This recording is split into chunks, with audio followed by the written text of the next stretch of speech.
Hello YouTube. Good day to all of you. This is the weekly video update for the week in review, and this week I come prepared with an itinerary, so I don't have to sit and think, there was something else I wanted to talk about. No, I actually come up with an actual itinerary of the things I want to talk about, and then anything after that will just be nothing short of ad-libbing. So I'm going to get to that right away. I'm not going to waste any time. This is what I have. It's just a short itinerary, a short list of things that I want to talk about. So right off the bat, I wanted to say that this is a weekly video update that I like to do every Sunday to keep my YouTube subscribers up to date on the week in review. I am more than happy to have you subscribe to my channel, but if you decide to leave comments on my videos, I kindly ask that you keep all comments clean and respectable. Any comment that I feel goes against my wishes will be removed, and the person who commented will be blocked permanently. Okay, so I've had problems with trolls in the past on my videos and on my channel, and just if you're gonna leave comments, just be nice about it. Okay, Monday we went to Detroit to American Jewelry and Loan and met Les Gold from the truTV series Hardcore Pawn. Yes, we did meet Les Gold. For those of you who may have watched the TV show Hardcore Pawn, like I said, it was on truTV. It was a truTV series, and it's basically It's basically a pawn shop where customers come in, and I've never actually seen any like actual transactions between customers and the pawnbrokers. It's more like a fight, an argument. And it's located in Detroit, but we actually went there this last week on Monday. We didn't see any fighting or anything going on. The lines weren't long. It wasn't as packed, and when you actually get inside of it, the store, it's really not as big as it looks on TV. It's actually small. It's just like a regular pawn shop. The building is big because I'm thinking, and I could be wrong, but the building is big because they have a warehouse hooked into the actual store where they keep all the items, and then they bring them out when they want to sell it and try to make some money. So we got to meet Les Gold, and I will have a picture of me and my dad and Amy standing with Les Gold at the end of the shout-out video. Or it's not a shout-out video, at the end of this video update. I get that mixed up. After that, we went to WDIV Studios to watch the evening Daily 3 and Daily 4 drawings from the Michigan Lottery. We did, and my dad wasn't really too happy about that because how they do it, and I think I may have mentioned this in the previous video where I went last year to watch the 3 and the 4 digit.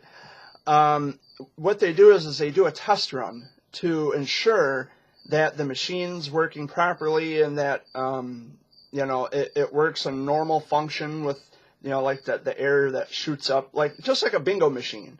How the air shoots the ball up. Well, the 3 and the 4 digit is just like that. But my dad was actually upset about that because he says, well, what if I have, when they're doing the test run, say they draw 248 because my dad plays 248. He says, well, if they draw that in the test run and I have that on my ticket, well, guess what? That doesn't count. And I'm out $500.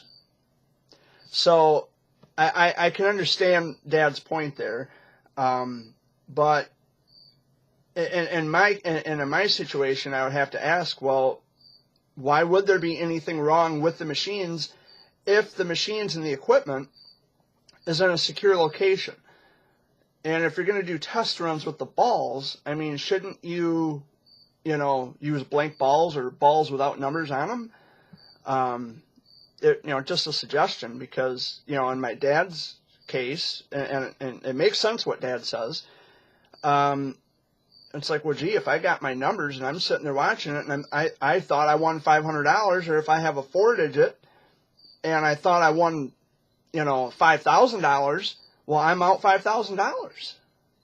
So that's kind of,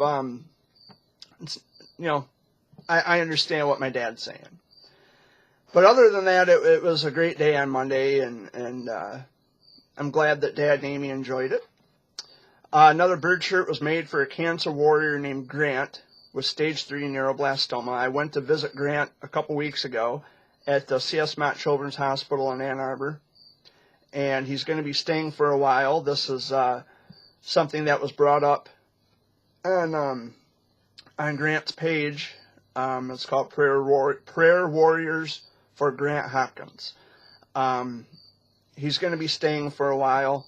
I think they're putting a G-tube. I would have to check back, or you could even check Grant's Facebook page for information.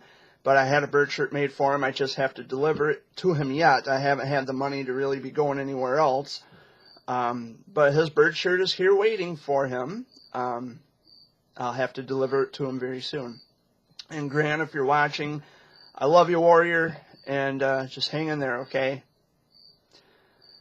Okay, Amy's adopted father, Arthur Maron, has passed away at the age of 84. Amy was adopted by the Maron family in 1983, and they owned the former Maron's Food Market, which used to be located at the corner of Chipman and Stewart in Owasso. His funeral was yesterday.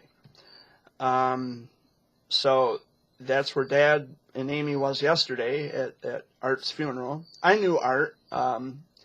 I've spent the night at his house a few times. He's a pretty nice guy, and it's too bad that he passed away. But he was in really bad shape. He had a long history of health issues, and now he doesn't have those issues anymore. So my condolences go out to the Maron family, and sorry, Amy. You know, there's been a lot of death going on lately, and you know, it's just, and the question gets asked all the time, well, when's it going to end? Well, that's kind of a throwaway question, because death happens every second. You can't avoid it. So, I mean, why even ask a question, when's it going to end? It's never going to end. There is an ending to every beginning, and that includes life. It's just the way it is. And yes, don't forget, the solar eclipse is tomorrow. And as a reminder, please enjoy the viewing with adamant and direct safety precautions. I know people, you know, if they say it's not good if you stare directly into it. So just be careful and, you know, enjoy it. I don't know exactly when it's going to occur.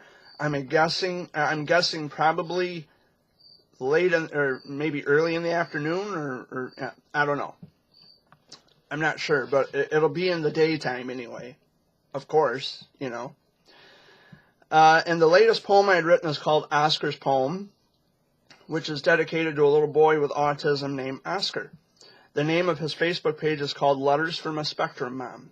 I didn't make a YouTube video for his poem yet, but I probably will after I get done with this, because what I did was I printed off a copy of it and I mailed it to him, because they live in Oklahoma, and I mailed it to him, and I wanted them to be the first ones to see it.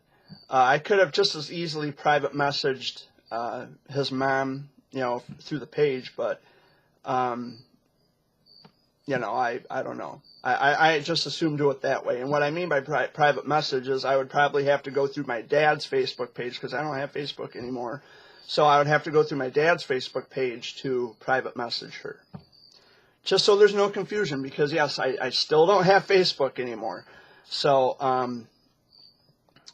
so that's it on you know, the week in review, what I gathered from the itinerary, and now I can take these glasses off.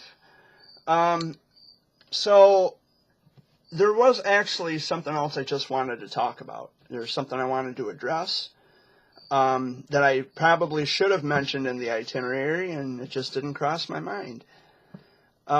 September is Childhood Cancer Awareness Month, and I would kindly ask that you know, I'm not asking you to do anything extravagant for Childhood Cancer Awareness Month. Even if you just have a gold ribbon, or if you share a meme on Facebook, childhood cancer awareness is in September. Anything on Facebook or Twitter or what have you, any social media that you have, I challenge you to share a gold ribbon, share a meme or whatever, and just make it known. Just make it known. You don't have to do anything extravagant. Just make it known somewhere. If you have to, drive around with a bumper sticker or a magnet that goes on the car of a gold ribbon or something to do with childhood cancer, just please help get the word out. I even written a letter, which this also should have been on the itinerary, but I had written an email to Michigan Senator Gary Peters and asked him to take that into consideration about childhood cancer awareness being in September, and the 4% of the federal budget going to children is not enough, and changes need to be made. And I think I may have discussed this in last week's video. I don't know, my memory is not I forget a lot of things, but it's just another issue that I ran into before I deleted my Facebook. And I usually always talk about particular people who want to be sneaky and they want to con people and cheat people in the pediatric cancer community. And so one of the issues that I had, and it still bothers me even to this day, and it's always going to bother me until those people are held responsible. The fact is that they are very manipulative. They're professional manipulators. And the mere fact that they tell you that if you have any contact with Jared Fuller whatsoever, if you're friends with him on Facebook, or if you have anything to do with him or his dad, then you should block it. Then I'm going to delete you or block you. You know what? That there alone proves my point. Anybody who says that to you is a manipulator. They are professional manipulators, and they have tricked and conned you, and they have swept. They pulled the rug from underneath your feet, and you just don't see it. You are you turn the other cheek. This has been on my mind all week, how so many of these people that I used to talk to on Facebook, they've turned on me, but then they focus more, or they side with the creeps and the frauds. I'm just so, I try not to think about it, because it's crippling to my mind. I just don't like it when people do that kind of thing. It's like, the evidence is in front of you that this person is a pompous ass, and you don't care. And I was told just recently, well, Jared, you talk about this all the time, and that's not a good reflection of your character. No, I talk about it all the time because it's a serious matter. This person's not going to stop until he's put in jail. So I don't like to see people being taken advantage of. I just don't like to see that. Especially when it comes to the weak and the vulnerable. We have this problem all the time. Just I think it was just a couple weeks ago, there's a convenience store in a town called Lennon, which is on the Genesee-Shiawassee County border, for those of you who are familiar with the geographical location of Lennon and where it is in Michigan. So they have a little convenience store there, and they had a donation jar for the Children's Miracle Network, and some dirtbag had came into the store and stole it. Had taken all the money out of it, and I think she got caught. I'm not sure, but I'm so hoping that she is punished. And yes, it was a woman. I am so hoping that she is punished to the fullest extent of the law. I so hope that she never gets out of prison, because you stole from children. How dare you? And that, we also have this issue of people who do the fake GoFundMe pages. They'll steal pictures of other people's children and say that it's their kids and then try to get money. There's people out there who will shave kids' heads bald and say, "Oh, my child has cancer." And you have grown people who will say that they know what it's like to be parents of cancer kids when they don't. Anybody, I mean, when it comes down to that, it's no longer about the children. It's about them. It's about them trying to make themselves look good. And they get their 15 seconds of shame by acting foolish and being liars. And the problem that I've noticed is when I talk about this as an advocate, because I'm for whatever the reason may be or whatever the case may be, when I call myself an advocate, that's what I mean. I'm an advocate all the way, through and through. That means I'm a voice for children with cancer because I'm a survivor. And I speak out in opposition to those who seek to do harm to real people who are actually going through this situation. Now, they want to say, "Well, Jerry, I don't want to get in the middle of all the drama." Well, guess what? If you are an advocate of this community, you are already a part of it. You are. I mean, there's no... Once you become an advocate of this particular community, you become a part of the drama. If you call yourself an advocate, then you would be the first ones to stand up and say, "Hey, I don't like what's going on over here. Enough is enough." And I, through my dad's Facebook page, I had just recently read a post which made my stomach turn. How we get trolls that come on Facebook and they say, "Well, you know what? Just get over it." How dare you, you scum, say anything like that to a parent who just lost their children to one of the most devastating diseases in the world? As far as I'm concerned, it is the most devastating disease. How dare you say something like that to a parent? And I have that same kind of disgust with people who say they want to lie and say, "Well, I know what it's like to be a parent of a cancer child, I know what it's like to lose a child. I watched a friend's child pass away." Well, that's not the same damn thing. And you are incredibly dishonest. And you have people who want to act like they know exactly what they're talking about by a simple Google search. Now, mind you, it's not to discredit Google, because Google is a useful tool to educate yourself on things you don't know. But just because you did a Google search, you're suddenly you don't have a PhD in pediatric medicine. You don't just become a scientist or a person who works in the modern field of medicine. You don't become that just because you did a Google search. Now, you don't know everything there is to know about everything, unless you're actually in the laboratories with the other scientists, whom of which are doing the work.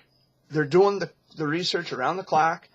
They're the ones who are coming up with new information and doing the studying and the research. And when they come to, they do the peer review, and this is what the conclusion that we find, and they come to a consensus within the community, and they say, "Hey, this is the result that we get, and this is, it seems to work repeatedly under laboratory conditions." So then the information we gather is the information that we pass on to the scholars who publish and print this bit of information. Advocates have no part of that. It's like when people ask me, and I think I had mentioned this in last week's video or sometime about when people ask me, "Jared, do you feel that there's a conspiracy going on where they know a cure to childhood cancer, but they're just not telling anybody because it'll gobble up the profits?" And as I stated previously, I think my appropriate response to that would be, I don't know. I can't say either way. I'm neither here nor there. I'm yay or nay. I just don't know. And until we have sufficient evidence to prove one or the other, I'm neutral. I don't know. The default position would be to say, I don't know. I don't want to be this guy who says, "Well, there is a cure and they're just not releasing it." Or I don't want to be the guy who says, "Well, there's no cure," if there is. I don't want to be that guy. So I don't know. Now, like I said, that's apart from the fact that we know that Big Pharma makes a killing. They make a fortune. We know this. We know this. It's no secret, especially if you live in America. But, however, that's a separate issue. That's apart from what the question that I get asked. I know that Big Pharma. I mean, anybody should know that Big Pharma makes a killing. But that's a separate issue. That doesn't answer the question of, do I think there's a conspiracy going on? That's an abstract issue. That's over here, and the conspiracy theorists question is over here. So they're two different. They're two separate abstract subjects, topics. But yeah, I'm just rambling now. Try to kill time a little bit, but that is a problem that we have in the pediatric cancer community. And what's worse is when you I didn't see this before, but now that I don't have Facebook, I'm starting to think that social media, because millions of people use social media. I mean, millions of people from all over the world. But I'm starting to wonder if sometimes bringing awareness to that is wise, to bring it to social media.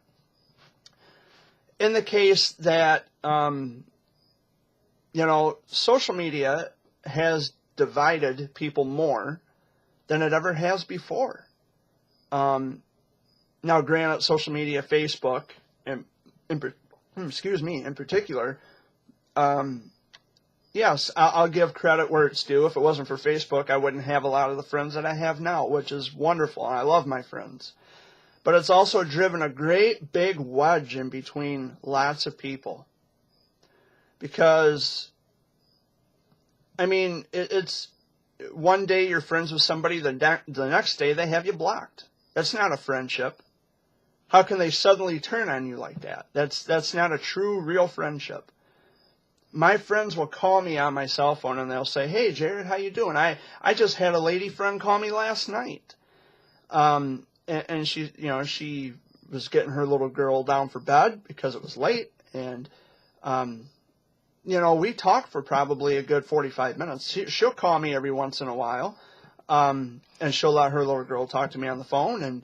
And she'll tell me to dream of kittens and puppies, which is just the cutest thing ever. I think she's only 4.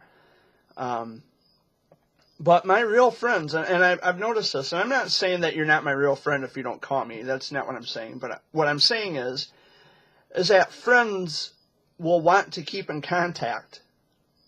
And you have so many gullible people on Facebook.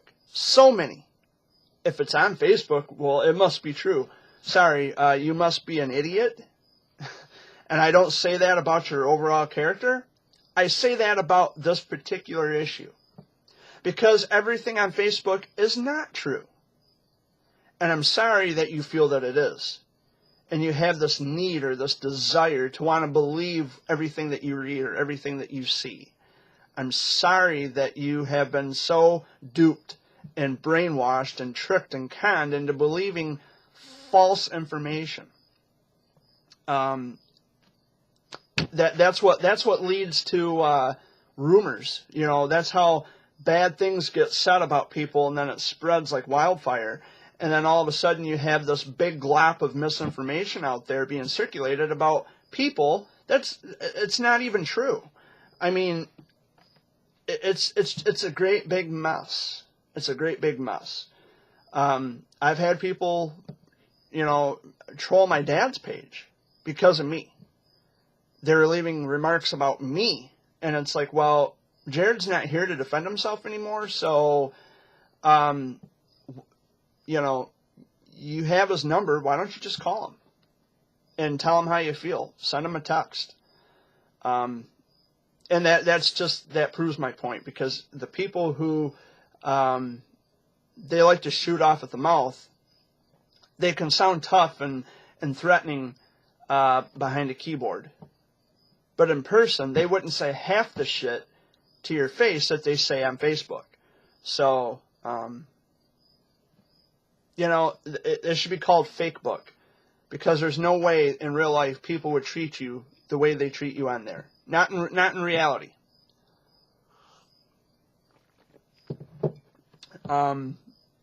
It's absolutely absurd. But anyway, I got the house to myself on a Sunday, temporarily. Dad and Amy, they took off on the motorcycle. And so I'm just sitting here, and you're all looking at me. I can't see you, but you can see me.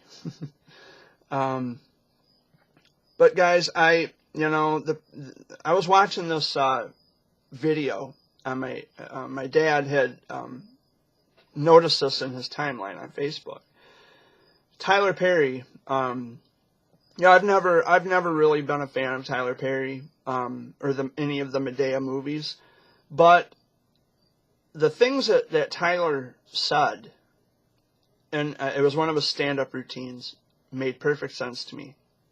I watched it. And he says, sometimes in life you have to let people go. And it was probably one of the most powerful messages that I had ever heard. And with or without the Madea getup, his point is spot on. And I would have to agree that, as much as it hurts, you have to let people go. And I've let a lot of people go. Well, they've let me go. I think with me, what bothers me the most, and I say this all the time, is the fact that I've helped a lot of those people. I've given so much of my time to so many of those people who suddenly just want to believe gobbledygook. They want to believe nonsense about me, and they say, well, we have the proof, we have the evidence. It's fake evidence. It's fake evidence. I mean, like, there was this guy, he's the parent of a cancer child, by the way, his daughter. I mean, he literally got on my dad's page and said that I was sick, that I needed help, I needed to seek counseling. And what he did was he pulled up screenshots of trolls from Twitter. Wow, you're so smart. Give me a break. Those are Twitter trolls. That's old news. You're still pulling up old news to justify your claim that everything that you see about me on Facebook or anywhere for that matter is true. You're an idiot. I've had problems with trolls in the past on Twitter, which is why I got rid of Twitter. Social media is I think social media is the final straw with humanity. I really do. I think once you get hooked on social media, you are doomed. You are doomed. Now, I have a YouTube channel, sure, but I can also control the content that I want to see.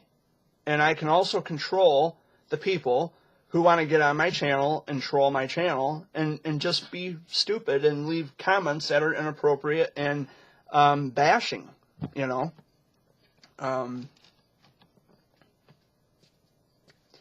So, I mean, I could talk about this week in and week out. I don't want to talk about this, but as long as these things continue to happen,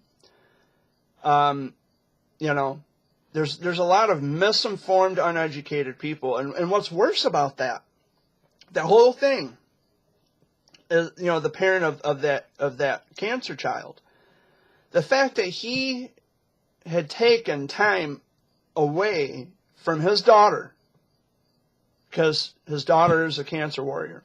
The fact that he had taken time away from his daughter to attack me with a screenshot of what he thought was legitimate proof speaks volumes of him. And anybody else who takes time out of their day to attack my dad about me, or just to simply attack me on my channel here. It takes a lot of balls and a lot of nerve. You're grown-ass people. When are you going to act like it? Grown people don't behave this way. Even if you think you're some macho tough guy or some mother hen who's calling somebody out on something that is, well, this is what we heard. Good for you. So you heard it. It doesn't mean that it's true. But the fact that you take away, that you take time out of your day to publicly you think you're attacking me or humiliating me, but you're not, because your actions alone is humiliating you. So just, go ahead, keep doing it. I'm going to ban, maybe my dad shouldn't block people. Maybe my dad should start taking those screenshots and say, hey, look how, this is ridiculous that people can't act mature and grown up, that they take time out of their busy day to attack my son. I must really mean a lot to those people if they take time out of their busy life to troll my dad or to troll my YouTube channel. They must really have no life if that's all they have to look forward to during the day. They have no hobbies, they have no special skills, but to annoy and antagonize people. Now, when I make videos like this, I don't temporarily like to, make it a hobby to talk about people who are frauds, because their actions will speak for themselves, whether anybody sees it or not. You have to be pretty damn blind not to see it, with all the red flags being right in front of you, which I've pointed out on numerous occasions. But there just comes a point where I have to stop and think, this is not my job. It's not, it is, but it isn't. As an advocate, yes, I will talk about people who are doing things they shouldn't be doing. They're liars. They're creeps. But as just a regular, everyday, average person, I'm just, minding my own business. I don't get bored one day and suddenly, well, I think I'm going to bash such and such today. No. There's a lot of crap going on in the pediatric cancer community. And this word drama, if you have Facebook, you see this word drama being popped up all the time in the news feed or anywhere on Facebook. That's what Facebook is drama. It's high school mentality. Now, the word gets misrepresented to the point where when I mention this to somebody, that you have to watch out for such and such because they're dishonest people, they're not the kind of people you think they are, well, I don't get mixed up in the drama, or I don't have time for the drama. Somehow that word has a bit of magic to it. Well, I don't have time for the drama, and I'm excluding myself. The drama is what I'm speaking about. You don't see me doing the things that they're doing. They're the ones causing the drama. I'm just the advocate who's speaking about it and telling you so you know what to watch out for. From one advocate to another, this is what you have to watch out for. That's not causing drama. That's speaking about it. And they want to deflect this on me and get angry with me, and they misdirect the anger and well, I don't see that with that person. Well, then you're an idiot, because the red flags are obvious. It's all there. Anybody who gets caught up in shady business deals and working with money, they are not people who should be revered and admired or trusted. And I don't care that they do some good things for kids. Once you lie to me, or once you lie to any given person in this group who was affected by it, childhood cancer, you lose credibility. You lose all credibility for anything that you have ever done. Or, well, he's done a lot of good things. I don't care.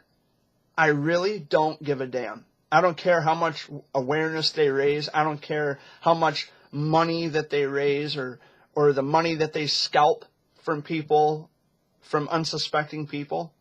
I don't care. your credibility's gone. It's wasted. And the difference between me and a lot of advocates, and one in particular that I can think of, is that I actually went through it. Went through the childhood cancer thing, and I even had an angry message when I had Facebook. I had an angry message, well, you're just going to sit here and brag and toad about being a survivor. Yes, I am. And it's not a bragging. I'm not bragging about it. What I'm doing is I'm reintroducing my story back into the community, just to show people that hey, I'm a survivor and I can speak from that experience. A lot of people can't speak from the experience, but they want to pretend like they can. And that's where I have an issue. And like I said, I could sit and talk about this every week, all day long. I don't want to. But as long as this kind of thing is going on, I'm going to continue to speak about it. And you have to really do your homework with people, because they are sly, and they're manipulative, and they're out to do what's best for them. But anyway, guys, I guess that's all I wanted to say. Watch your backs and try to enjoy the rest of your day. I don't know what time it is. In Michigan time, it is almost 2:30, and I've been on here for over 35 minutes. So, I just wanted to get those announcements out of the way. I love you all, and I thank you for watching today. And if you haven't done any good deeds lately, give it a shot. If you see someone homeless in the street and they want something to eat, or maybe a pop or something, pay it forward. If you see a cancer family who's struggling financially and they don't have money for gas, pay it forward. I have. I've done it a couple times. And it feels great when you can help people. It always feels great. The reward is knowing that you help another and they get use out of the resources that you help them with. Well, before I go, I want to get this out of the way. Many of you know that I went to see Grant, the little boy, a couple weeks ago, and I know I talked about this last week, but this thought, it just doesn't leave my mind. It just doesn't go away. I was sitting there in that room, and there's other kids around, and they're bald, and they're in their hospital gowns, and they got wires and everything, and they're pulling their IV pumps behind them, their IV drip, and I just, reality kicked in so quick, and it's like, that was me once, and I'm not. I never try to make it about myself. I'm not selfish. I don't like to make it about myself, but I was just sitting there, and it's like, that was my mom and dad. That was me. It's like I was seeing a reflection of my family through those other people and the other warriors. And it's like, my mom and dad went through the same thing with me. And I was that baby. I was that baby. I was that child. And I got to tell you, cancer, especially in children, it is one of the most horrific, nightmarish, just one of the most devastating, any synonym that would fit the missing piece of the puzzle. It is just one of the worst things you could ever go through, as a warrior or as a parent. And, there's people who go and visit the hospitals and say hi to the kids, which is okay, fine. If their counts are up, or if they're well enough to have visitors, which is a separate issue that I also kind of. But anyway, it's great that you want to see the kids in the hospital, if you are worthy of seeing the kids. But the reality is knowing that if you're not a cancer parent, or if you're not a warrior, and if you go and see the kids, if you've never been affected by pediatric cancer, I'll put it that way. If you've never been affected by pediatric cancer, and you just come in to see the kids, guess what? You get to go home. You get to go back home to your families. You get to go back home to your children. You get to tuck them in every night. Give them a kiss goodnight. You get to read them a bedtime story. You get to go home to your children and your families. These babies that sit in the hospital, that is their home. For months, weeks, hours, minutes, days, seconds. The hospital becomes their home. And it's one of the worst things that anybody could ever go through. As a parent, to sit and watch your children suffer needlessly at the hands of a disease. I can't speak on behalf of any parent because I'm not a parent. But knowing what my parents went through with me, it was one of the most worst things that they would have ever had to have went through. Other than their parents passing away, watching your children suffer is one of the worst. I just couldn't imagine what my mom and dad went through with me. But when I seen that, when I went to visit Grant, and even considering Grant's parents, which by the way they're just really nice people, but just seeing the other people and their children in that room, in the conference room when we had the pizza party, wow. I mean, it's just it's like history repeats, and that was me again. And yeah, there was a little boy in there who had red curly hair, just like I do. I mean, you wouldn't know it now because my hair's cut short, but I have naturally curly hair, and it's like I was looking at myself all over again. It's just one of the hardest things that any parent would have to go through it, and just imagine how hard it is on the children. Their little bodies are taking in all these different drugs and all these different chemicals and all these different poisons and things. It takes its toll. When I went to visit Grant, he was really irritated. He was agitated. He was moody, and his parents were like, Grant, that's enough. You stop your name calling. You don't treat people this way. Personally, I let it roll off my back. I don't like when people are mean, but considering the circumstances that little boy is going through, mind you, he's only 7 years old, folks. 7 years old. Given the circumstances of what he's going through, I understand. His body aches all the time. He's tired. He's hungry. He's moody. He wants to go home. He wants this nightmare to stop. And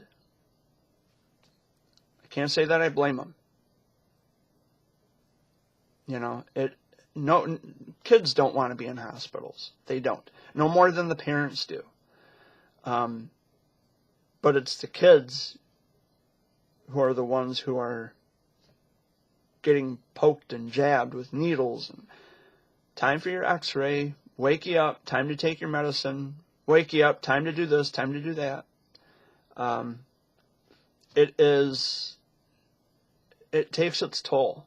And you have to keep in mind, too, that these are little bodies. They're little bodies, and they're fighting off horrific diseases. Now, when I was there, they had given Grant this treatment. It's called Lasix, and because he was retaining fluid, and they gave him Lasix, and he was going pee like every 4 minutes, or every 5 minutes, and within 20 minutes time that I sat there, he must have went pee like 4 times. But that's what the Lasix is supposed to do. It's to rid the body of fluid through means of urination. So he peed like a Russian racehorse. But it's something I want all of you to keep in mind, especially those of you who were not directly affected by childhood cancer. If you've never had to watch your child go through such horrific things like this, I want you to understand that what you see on TV in the St. Jude commercial, that's just a tiny fraction, a tiny piece of what really goes on. And I don't say this from an advocate's point of view. I say this from a personal point of view. Not just by what I've seen in the hospital, but because I was one of those kids. And I'll end on that note, gals and gents. I thank you for watching this week. I love you all. Take care, and peace out from Michigan. Go Gold in September.